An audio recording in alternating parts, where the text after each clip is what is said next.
सभी का स्वागत करता हूं Exampur defence warrior YouTube channel पे। कैसे आप सभी लोग? बढ़िया।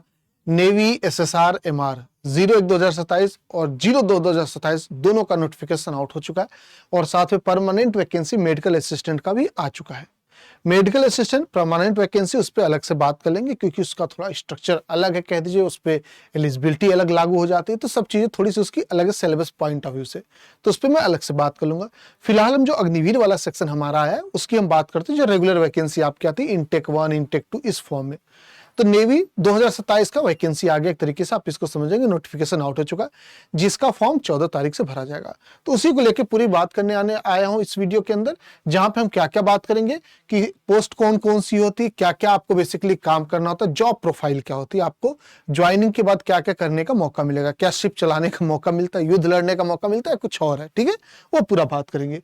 योग्यता क्या होगी, कौन कौन से बच्चे फॉर्म भर सकते हैं, आयु आपकी बात करेंगे, यहाँ पे एज लिमिट की बात कर सकते हैं, सिलेबस यानी हमें क्या क्या पढ़ना है, सिलेक्शन प्रोसेस की भी बात करेंगे, कैसे कैसे सिलेक्शन इसमें पाया जाता है, सैलरी कितनी होगी और एग्जाम पैटर्न यानी आपकी परीक्षा जो होती है वो कैसे कैसे होती है, इसमें क्या क्या चीजें आती होगी, पूरा कंप्लीट बात करेंगे। चलिए सबसे पहले शुरू करते हैं जो हमारी नई वाली वैकेंसी है, इसको टारगेट करते हुए यानी 2027 वाली को, कि कब कब फॉर्म भरा जाएगा, कब आपका एग्जाम होने वाला है। इन सभी का डेट आ चुका, तो आप सभी लोग देख सकते हो। नेवी एसएसआर एमआर 01/2027 और 02/2027 दोनों का जो फेज 1 या स्टेज 1 का रिटन एग्जाम है, दोनों का एक साथ होगा और उसका फॉर्म जो है वो 14 मार्च से 6 अप्रैल तक भरा जाएगा। तो जो भी बच्चे फॉर्म भरना चाह रहे हैं, जो योग्य है एलिजिबल, आप सभी लोग फॉर्म भर देंगे। ओके। दूसरी चीज, इसका करेक्शन विंडो 10 से 11 को खुल जाएगा और आपका जो एग्जाम है ये मई 2026 में बोले हैं। अब मई 2026 एग्जैक्ट डेट तो नहीं दिए, तो हम मान के चलेंगे 20 के आसपास आपका डेट जा रहा है, 20 मई 2026 लेके चलेंगे। रिजल्ट आपका मई जून 2026 में आ जाएगा, 30 दिन के अंदर आ जाता है। अब जो स्टेज 2 है, क्योंकि आपको पता होना चाहिए नेवी में सिलेक्शन प्रोसेस स्टेज 1 स्टेज 2 दो स्टेज में होता है। स्टेज 1 आपका सिर्फ क्वालिफाइंग था, इसको जब आप क्वालिफाई कर लोगे उसके बाद आपको इन दोनों को देने का मौका मिलता है और यहीं पे आपका मेरिट बनता है। सिलेबस दोनों का सेम होता है, तो इस पे मैं बात करूंगा। तो जो स्टेज 2 है 01/2027 और 02/2027 दोनों का अलग अलग होगा, पहला वाला कॉमन होगा एक साथ। यहां पे जो आपका एडमिट कार्ड है 02/2027 के लिए, 01/2027 के लिए स्टेज 2 वाला, ये आपका सितंबर 2026 में दे देंगे और फिर जो इसका एग्जाम है कह दीजिएगा वो अक्टूबर 2026 में होने वाला है। और 02/2027 की बात करेंगे, फरवरी 27 में आपका एडमिट कार्ड आ जाएगा और मार्च 27 में आपका इसका ज्वाइनिंग रिटर्न हो जाएगा, फिर उसके बाद ज्वाइनिंग आ जाएगी। ठीक है, ये पूरा इंपॉर्टेंट डेट के सेक्शन में बस हमारे काम का फिलहाल ये कि 14 मार्च से 6 अप्रैल तक हमारा फॉर्म भरा जाएगा, तो सभी बच्चे इस डेट को याद रखेंगे। अब कौन कौन से बच्चे फॉर्म भर सकते हैं, एलिजिबिलिटी की बात करेंगे, योग्यता की, तो यहाँ पे 2 वैकेंसी बाबू, एसएसआर और एमआर। एसएसआर आप 12वीं पास पे भरोगे और एमआर आप 10वीं पास पे। क्या एसएसआर सभी 12वीं पास भरेंगे? नहीं, एसएसआर का कंडीशन है यहाँ पे सिर्फ पीसीएम वाले बच्चे ही भर पाएंगे। आपका 12वीं पास जो पीसीएम हो और ओवरऑल 12वीं में 50% हो, पीसीएम में 50% टोटल एग्रीगेट यानी औसत आपके 12वीं में 50 होना चाहिए। अगर आप फिजिक्स में कम पाए हो, जैसे मान लीजिए कि फिजिक्स में 37 नंबर पाए हो, कंपार्टमेंट से कैसे बस ग्रेस लगा के पास हुए, लेकिन टोटल 50 है तो आप सिलेक्टेड हो, कोई दिक्कत नहीं। ठीक है, कहने का ये मतलब है। बात करेंगे यहाँ पे एमआर को, तो 10वीं पास और 10वीं में 50% होना चाहिए, ये दोनों आपकी वैकेंसी है। जो बच्चे पीसीएम से नहीं 12वीं के किसी और से, वो क्या करेंगे, वो एमआर का भर सकते हैं। एमआर को कोई भी भर सकता है जो 10वीं पास है, 12वीं पास हो तो और बढ़िया, ग्रेजुएशन की हो और बढ़िया, कोई दिक्कत नहीं। अगर आप 10वीं पास हो तो आप इसको भर सकते नहीं, ये सबके लिए ओपन है, ये आपका पीसीएम वालों के लिए रेस्ट्रिक्ट हो जाता है। बात करेंगे एज को लेके और जेंडर को लेके, तो जेंडर के अंदर मेल और फीमेल दोनों के दोनों लोग एलिजिबल है, यानी महिला हो या फिर पुरुष हो, आप सभी लोग, लड़का हो चाहे लड़की, एलिजिबल है, योग्य, लेकिन अनमैरिड होने चाहिए, यानी कि शादीशुदा लोग नहीं अयोग्य है इसमें। अच्छा, एज लिमिट की बात करेंगे, यानी आपका उम्र कितना होना चाहिए, तो देखो बाबू 01/2027 वाली जो वैकेंसी है, इसका फॉर्म भरने के लिए आपका जो जन्म है 1 दिसंबर 2004 से लेके 31 मई 2009 के बीच में होना चाहिए। ये है आपका डेट ऑफ बर्थ। इसके बीच में ये इस दिन आप सभी लोग फॉर्म भर सकते हो। किसकी बात करें? ये 01/2027 की बात करें। 02/2027 का क्या डेट ऑफ बर्थ है?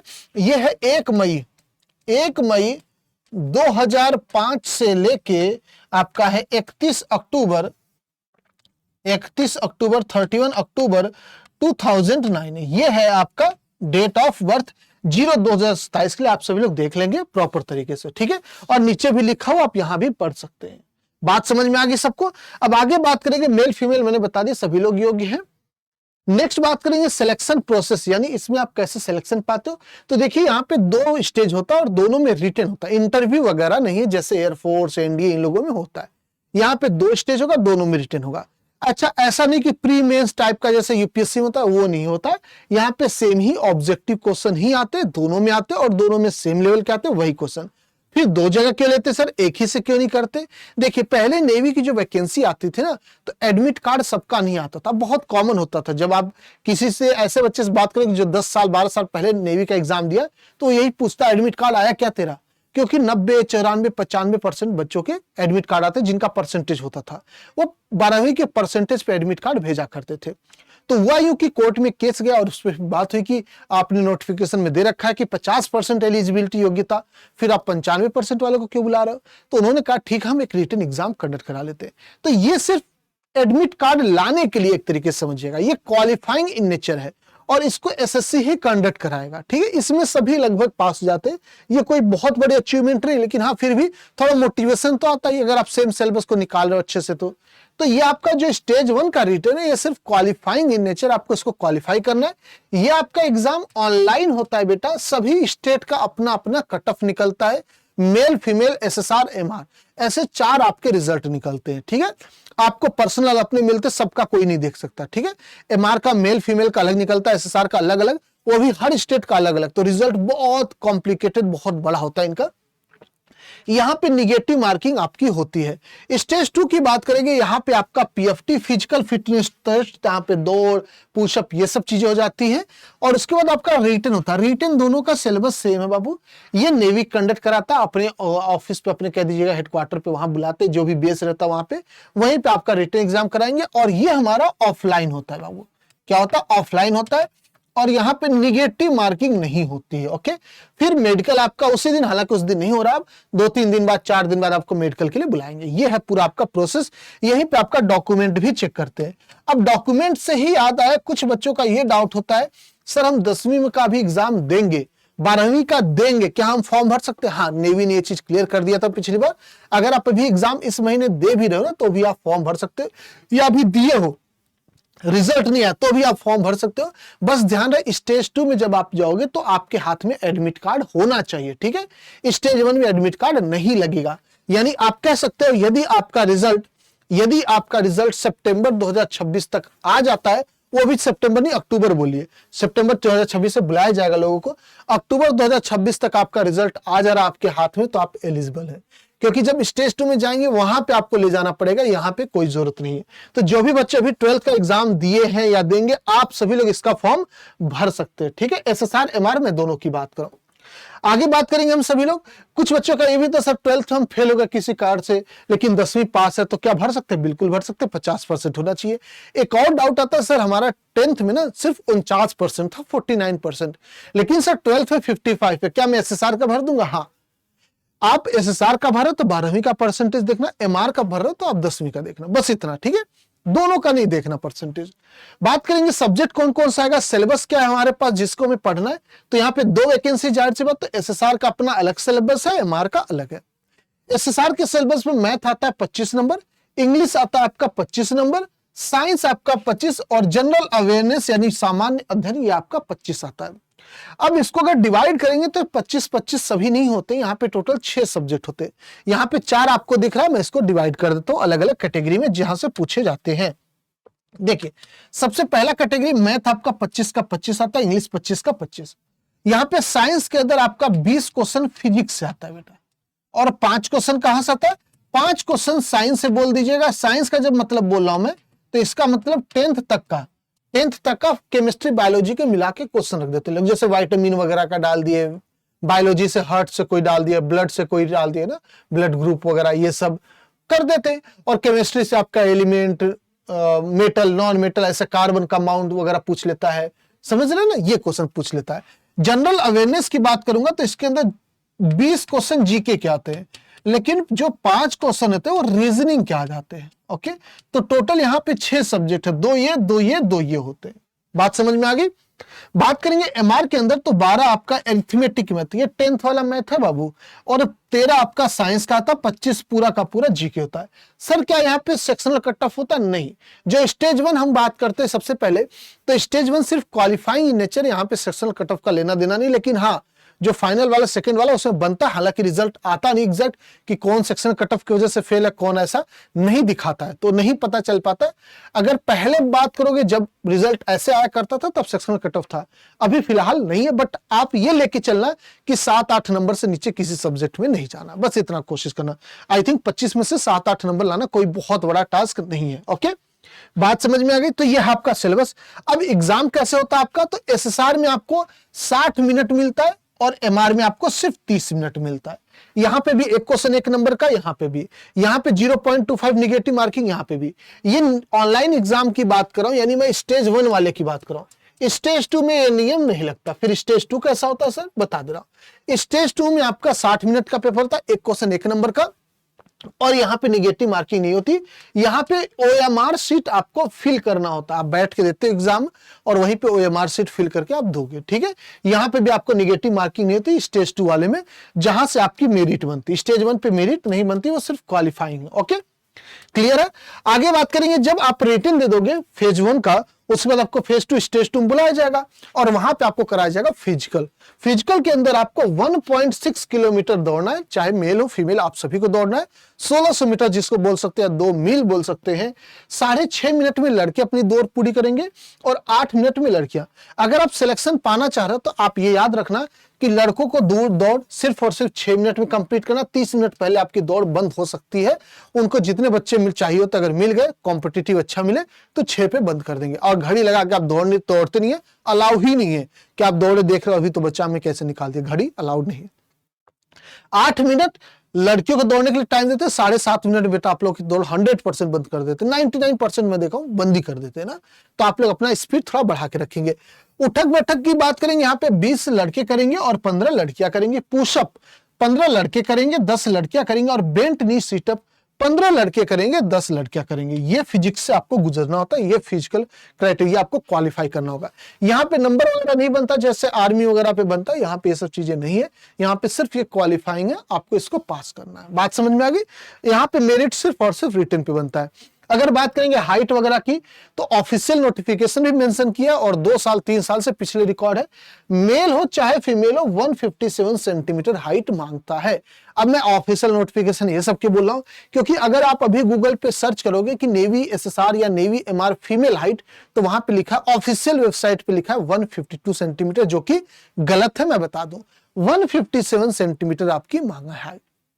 चेस्ट 77 सेंटीमीटर, 5 सेंटीमीटर का एक्सपेंशन, और आई साइट यानी आंख की रोशनी की बात करेंगे तो 6x6 और 6x9 आपका मांगा है। अब 6x9 6x6 जिसको नहीं समझ में आता, अगर आप चश्मा लगाते हो आप एलिजिबल हो, योग्य हो, कोई दिक्कत नहीं है।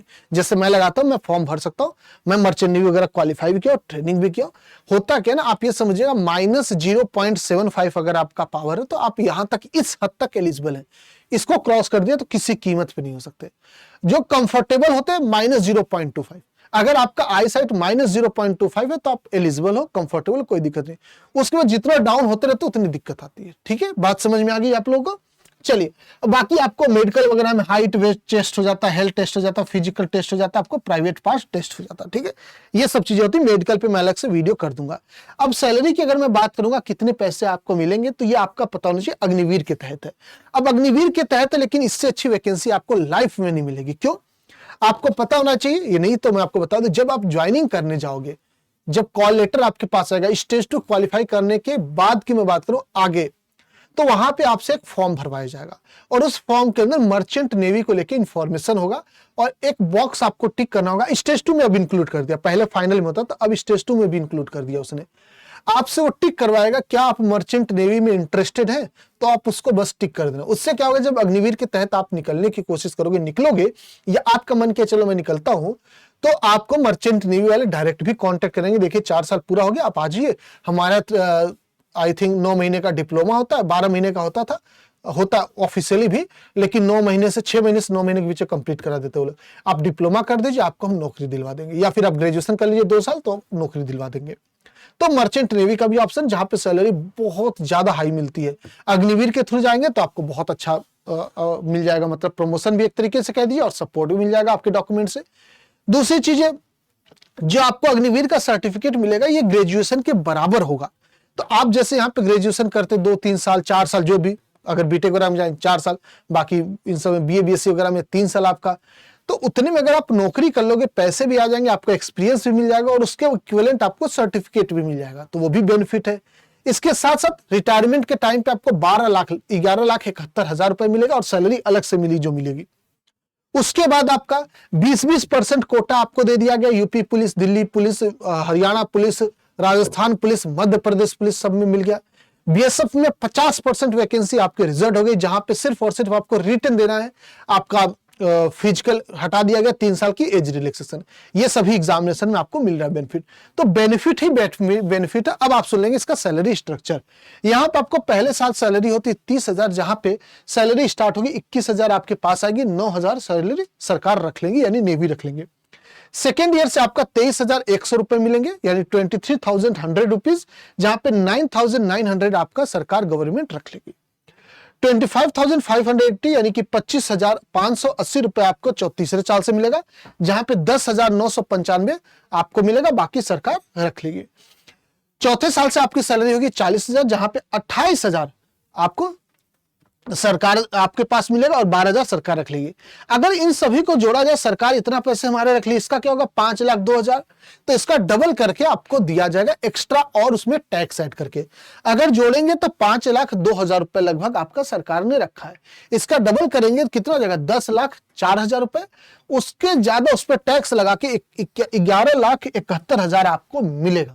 अब जो बच्चे नहीं निकलेंगे उनका क्या पैसे हट जाएंगे? नहीं, ये पैसे कट इसमें जुड़ते रहेंगे अगले साल से। आपका अगले साल से जब आप रिटायरमेंट होता है, पेंशन मिलता है, तो वही आपका ऐड होके पूरा मिलता है, उस पर और टैक्स वगैरह बढ़ा के मिलता है। ठीक है, तो यह है पूरा सैलरी स्ट्रक्चर, जो कि बहुत बढ़िया इस एज में अगर देखा जाएगा, जो बच्चे 10वीं पास 12वीं पास में जा रहे हैं एटलीस्ट। ओके, बात समझ में आ गई सबको। अब यहां बात करेंगे जॉब प्रोफाइल को लेकर, यानी काम क्या क्या करना होता है। तो पहले मैं एसएसआर की बात कर लेता हूं। ये हम बात करने जा रहे हैं एसएसआर को लेके। एसएसआर के अंदर समझेंगे आपके पास कैटेगरी वाइज अगर देखा जाएगा तो ऑपरेशंस में जॉब लग सकता है, विपनरी में लग सकता है, मेंटेनेंस में लग सकता है, आपका सीमेनशिप में लग सकता है, या मेडिकल, जो कि मेडिकल असिस्टेंट वाली है, स्पेसिफिक वैकेंसी इसको हम नहीं देखेंगे। बात करेंगे ऑपरेशन के अंदर आपका handling and monitoring sophisticated equipment like radar, sonar and communication system to detect and track target। अब यहाँ पे क्या ना, आप इसको भी ऐसे 2 कैटेगरी में डिवाइड कर सकते हो कि आपको यहाँ पे मतलब नेवी के सेंटर पे मिलेगा जॉब, या फिर कोई आपकी सबमरीन हो गई, एयरक्राफ्ट कैरियर हो गया, कोई वारशिप हो गई, कोई फ्रिगेट्स हो गई, इन सब में मिलेगा। ठीक है, यानी आप युद्ध वाली चीजों में रहोगे, ऑफिस वाली चीजों में रहोगे। इसको 2 कैटेगरी में ऐसे भी डिवाइड कर सकते हो। और ये जो सभी चीजें इस सब में होता है, मतलब आप जब बाहर रहोगे तो भी मेंटेन करोगे, और अंदर हो, यानी मान लीजिए एयरक्राफ्ट कैरियर पे आप पोस्टिंग पाए हो, तो वहां पे भी आपको ये काम करना होगा। ठीक है, ये कहने का मतलब है। विपनरी में बात करेंगे operating and maintaining powerful weapons including missiles, guns and rockets, ये आपका हो गया। मेंटेनेंस की बात करेंगे ensuring the smooth function of ship systems, यानी आपको ये ध्यान रखना पड़ेगा कि शिप में कोई दिक्कत ना, इंजन वगैरह काम करते रहे प्रॉपर तरीके से सब, विच में include electric power supply, radio equipment, mechanical system like engine and pump, ये सब चीजें। उसके बाद आएगा सीमैनशिप, जहां पे आपको ट्रेडिशनल नेवी का टास्क करना होगा, जहां पे रोप वगैरह, रस्सी वगैरह को कंट्रोल करना होगा आपका। उसके बाद एंकर को हैंडल करने, एंकर मतलब वही जो नहीं पानी में गिराते नेवी को घुमाने के लिए, रोकने के लिए, या स्पीड कंट्रोल करने, जो बोल दीजिएगा, इमरजेंसी ब्रेक के काम करते हैं। मेंटेनिंग द शिप स्ट्रक्चर, ये सब चीजें आपको काम करनी होगी एसएसआर वालों को, मतलब बेसिकली आप इंजीनियर के तौर पे जाओगे। इसके बाद बात करेंगे एमआर के अंदर, तो एमआर के अंदर कैटेगरी देख लेंगे। एमआर के अंदर कैटेगरी आपका शेफ का आ जाता है, स्टुअर्ड का आ जाता है, और हाइजीनिस्ट का आ जाता है।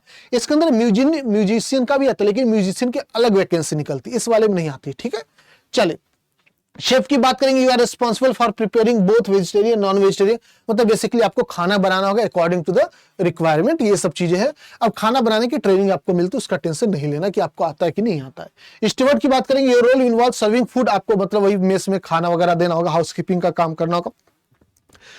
हॉस्पिटैलिटी प्रोफेशनल आपका आंसरिंग, ये सब चीजें आपको मिलती है, इन सब की ट्रेनिंग, आपको टेंशन नहीं होना है। हाइजीनिस्ट में आपको बोलेगा you are tasked with maintaining hygienic and cleaning in the washroom cabins, lobbies and other, मतलब वही बेसिकली आपको सफाई वाला काम यहाँ पे संभालना पड़ेगा। ठीक है, ये एमआर का जॉब प्रोफाइल हो गया, ये आपको एमआर में करना होगा।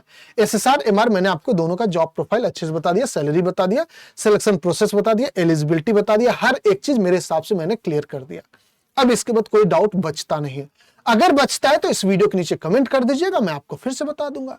ओके, तो इतना मैं आपको फ्रीडम देता हूं। आपको कुछ भी डाउट हो तो आप प्लीज कमेंट करके पूछ लेना। ओके, फिर मिलते हैं आप सभी से, लेकिन उसके पहले बता दें, अगर आप सभी लोग नेवी एसएसआर एमआर 02/2027 या 01/2027 की तैयारी करना चाह रहे हैं तो आपके लिए बहुत प्यारा सा बैच महासागर बैच लॉन्च हुआ, बिल्कुल फ्रेश बैच है, जिसकी क्लासेस हम 18 तारीख से स्टार्ट करेंगे, 18 मार्च 2026 से स्टार्ट करेंगे। तो नया बैच है, 60 दिन के बाद मान चलेगा आपका एग्जाम है, 60 दिन के अंदर हम आपका सिलेबस कंप्लीट कर देंगे। और सिलेबस सिर्फ कंटेंट की बात नहीं कर रहे हैं, विद रिवीजन विद प्रैक्टिस हम कंप्लीट करेंगे 60 दिन के अंदर। ओके, यानी आप एग्जाम में जाओगे तो हम पूरा कंप्लीट आपको प्रिपेयर करके भेजेंगे इस बैच के साथ। 399 का आपको ये प्राइस पड़ने वाला है। इस बैच का एग्जामपुर ऑफिशियल ऐप पे कोर्स मिलेगा, डिस्क्रिप्शन में लिंक भी है। यहाँ पे आपको बैच बाइलिंगुअल बैच है, यानी हिंदी और इंग्लिश दोनों लैंग्वेज में पढ़ाएंगे, क्योंकि आपका जो पेपर है हिंदी इंग्लिश दोनों भाषा में आता है। यहाँ पे आपको 100% लाइव क्लास होती है, जो क्लास हो जाती है रिकॉर्डिंग फॉर्म में भी मिल जाती है आप सभी को। क्लास नोट्स का पीडीएफ देते हैं, यानी जो भी चीज यहाँ पे पढ़ाते हैं उसका पीडीएफ बना के आपको हम दे देते हैं। चैप्टर वाइज क्वेश्चन पीडीएफ आपको देते हैं प्रैक्टिस के लिए, ताकि चैप्टर एंड होने के बाद आप क्वेश्चन लगाए उसके थोड़ा प्रैक्टिस करते रहे। पीवाई की रिविजन हम यूट्यूब पे रेगुलर फॉर्म में रखते रहते हैं। ऑन टाइम आपका सिलेबस कंप्लीट कर देंगे। सबसे बड़ी बात, आपका एक्सपीरियंस फैकल्टी यहां पे मिलती है, और जो हमारा कंटेंट होता है एग्जाम ओरिएंटेड। एग्जाम ओरिएंटेड का मतलब कि हम आपका इतना मोटा नोट्स नहीं बनवाएंगे, इतना पतला ही रहेगा, उसको पढ़ते एग्जाम में मैच करता है। और यही सबसे बड़ी क्वालिटी होती है एक्सपीरियंस की। एक्सपीरियंस में और फ्रेशर में अंतर था। अगर मैं बोलूं आप नेवी का सिलेबस पढ़ के आइए, तो आप कोशिश करेंगे 11th-12th का पूरा मैथ पढ़ ले, क्योंकि सिलेबस में सब लिखा है। अब कोई बच्चा 2-3 बार एग्जाम दे दिया होगा ना, उसको पता होगा ये नहीं पढ़ना यार, बाइनोमियल थ्योरम द्विपद प्रमेय से नहीं आता, क्यों पढ़े, कोऑर्डिनेट वगैरह से इक्का दुक्का आ गया तो आ गया, नहीं है ना। ऐसा इंटीग्रेशन, अरे भाई खूब पढ़ना, इससे तो आता है, ट्रिग्नोमेट्रिक खूब आता है।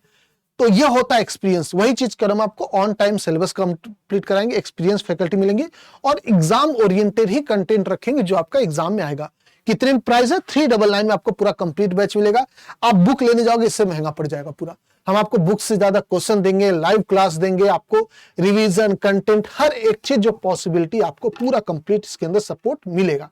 तो जो भी बच्चे तैयारी करना चाह रहे हैं अभी के अभी तुरंत बैच लीजिए महासागर, और जुड़ जाइए तैयारी में अच्छे से, जोश के साथ, जुनून के साथ। पीछे मत हटना, क्योंकि हम ऐसे लोग हैं ना कि दिन रात एक कर देंगे, हम पीछे हटने वालों में से नहीं होते। हफ्ते में बस रोज 3-4 घंटा ही सोएंगे, लेकिन अगर जो प्रॉमिस के इस दिन तक सिलेबस करना तो मतलब करना, फिर उसमें डीले नहीं हो सकता।